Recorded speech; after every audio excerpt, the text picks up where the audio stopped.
everybody. Welcome to College Game Day. We are going to have this as a new show on Pigskin Empire, kind of previewing all the big college football games of the week and such.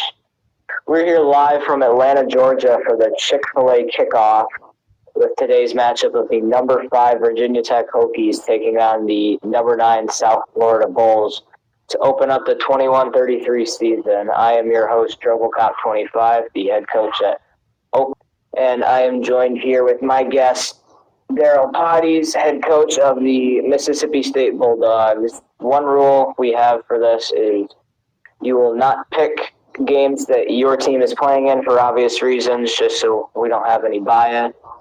And without further ado, let's go ahead and get picking. Our first game we'll pick will be LSU traveling to Tulane to take on Tulane. They will come in ranked number 1 on in the nation, and the defending national champions. My bad. Daryl, who do you think's going to win this game? Well, it's pretty obvious. Tulane, defending national champions. LSU's been down for a couple of years, so it's pretty obvious that Tulane's going to come out with this victory easily in the game that I say may be a shutout for Tulane. Yep. Alrighty. For me as well, I think Tulane pretty easily. I just think, for obvious reasons, LSU, I'm checking right now, I don't believe LSU does not have any coaches, and Tulane has, I'm not sure if it's a full staff, but Tulane definitely has coaches. Tulane's got the plays and the talent. Tulane should win this game pretty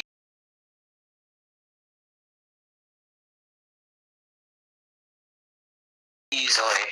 On to our next game here, and we are going to be heading off to Chicago for Northwestern taking on Murray State. And this game is on here because we have 2 user coaches that will be calling against each other, and they both have great recruit classes coming in. Daryl, who do you think's got this game, Murray State or Northwestern? Well, Northwestern coming into this game had the 9th best recruiting class in the nation. They're going to have a lot of freshmen starting in this game, and Charles Stone, the head coach, has a lot of experience. Of course, he was a great coach at Sacred Heart and did great, and was a Pro Bowl coach at Seattle.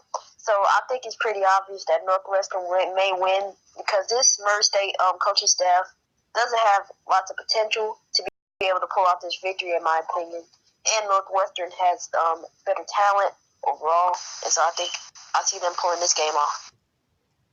Yeah, I'm with you on that one with Northwestern. It's just I feel they've got too much talent on the team, and they've got better coaches. So Northwestern should be able to pull this game off, I think, by around 14, 17, somewhere around there point-wise. Next off, we're going to head to College Station, where we got number 3 Texas taking on Texas A&M in a rivalry game. Daryl, what we got on this one? Well, this is going to be a very big rivalry game, as you just said. But Texas A&M, just got a new coach, but he's new. Doesn't have the experience playing against a Texas team that has been on top of the nation for years. So I just don't see Texas A&M pulling this game off. I really see a blowout win for Texas, and I see a successful season for Texas as well as their favorite to win the Big 12. Sorry.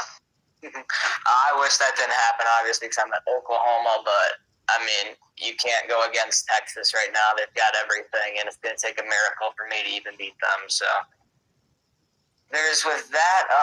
For that game as well, I've got Texas. I think it's a big game for A&M, though, to see what kind of damage they're going to be able to do in anything with Texas at all. I personally don't think they can, but if they can, that's big for A&M. I've got Texas big, though. Alrighty, on to the Big Ten and the MAC, with Toledo traveling on the road to face number 16 Michigan in the Big House. Floor is yours, Daryl. Who do you think's got this one? Well, I really thought a lot about this game. Obviously, Toledo came in with the second best preview in college football, and so I really think it's going to be a very close game. Michigan, most likely favored at home. But the spread has said that Toledo has a chance to win this game, and I see it happening. I see it half-point favorite. Yeah, half-point favorite, and I really see Toledo can possibly win this game here. Close game. I say about Toledo wins by 3 at the most, I believe. Yeah. All right. We got RV there in Michigan. For me, I think it's Michigan. I know Toledo's got the talent, and I know Toledo has the coaching staff. I just feel there's something with Michigan in this game that's going to be able to get them over the hump and win this. Alrighty, on to our next game here. We've got a quick one. We have, going down to Lincoln, we got number 17, Nebraska, playing host to Kansas State in this one.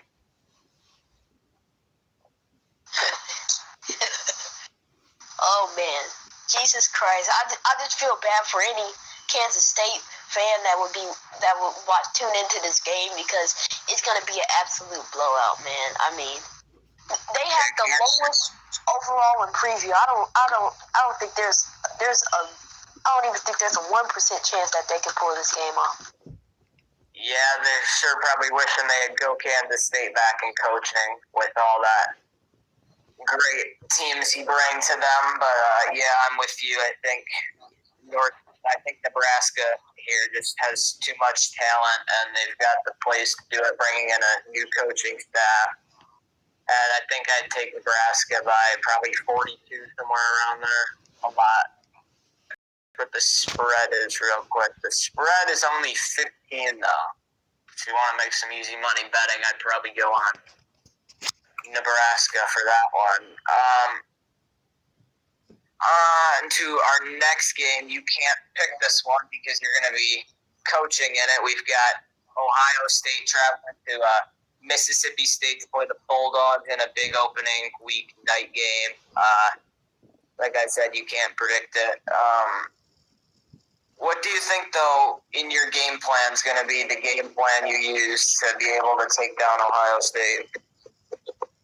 Well, obviously, the star of my team is Marquise Gary, my quarterback. He's a great guy, improved over the offseason as a passer. And, I really think with our true freshmen that I have a little confidence. But the game plan going into this one is to run the ball, get the passing game going with all these new freshmen and the defense to get the stops that we need. So hopefully that can happen. Yeah. Me picking this game, I know you're not going to like me for saying this, but I think Ohio State's just going to edge you out. I think they've got the talent factor that's big for them, though. But I think, obviously, for you, though, you've got a great team coming forward, lots of good freshmen, and I think in the future you're definitely going to be able to compete with the big dogs. I just think not quite yet. And then on to our very last game, the game everybody here has been waiting for, the number 5 Virginia Tech Hokies taking on the number 9 South Florida Bulls. Let's see what you got here, Daryl. Well, this is another game I thought long and hard about. Obviously, I've really been a big fan of USF over this past few seasons, actually. But, I mean, it's kind of hard, man. I predicted that Virginia Tech would win the Natty last year. That didn't happen. And I predicted that USF would possibly make it to the national championship as well. That didn't. So this is going to be a very good game, I think. But I'm going to have to say Virginia Tech wins this one by 6. Wow. Talent playing up right there for VT. VT does not have a coach on their staff, but you think the talent here is enough to be able to beat South Florida. Virginia Tech is ranked number 4 in talent on the preview and South Florida at 14. But I think this is the first time yet we're going to have to contradict on this. I think I'm going to go with South Florida simply because I think they've got the place to do it. If Virginia Tech had a half-decent coach there, I would have to say Virginia Tech could win this game, but just I feel with RV there, and they've got Dog Boy coming over from Minnesota to be there. I think just because they're going to have enough plays that they're going to be able to edge out Virginia Tech. I think it's going to be about a 14-point win for South Florida. But in the end, I think it's going to be a pretty good game. Definitely, and you don't want to miss that game. It's going to be a good one. Yep, I'm going to see if I'm going to be able to make it. I know I'm going to be pretty busy on Saturday. So I'm going to see if I can be able to get there in time, but I'm not sure. Anyways, that's gonna be all the time we have for us. Thank you, Daryl, for joining us. Hopefully, we can have Fusion be able to get in here next time. And MBT, thank you very much for getting us to look forward to seeing you do that in the future. Thanks for your time, Daryl. We'll end on that note right there. All right. Well, that's going to do it for College Game Day. Thank you for tuning in. Goodbye.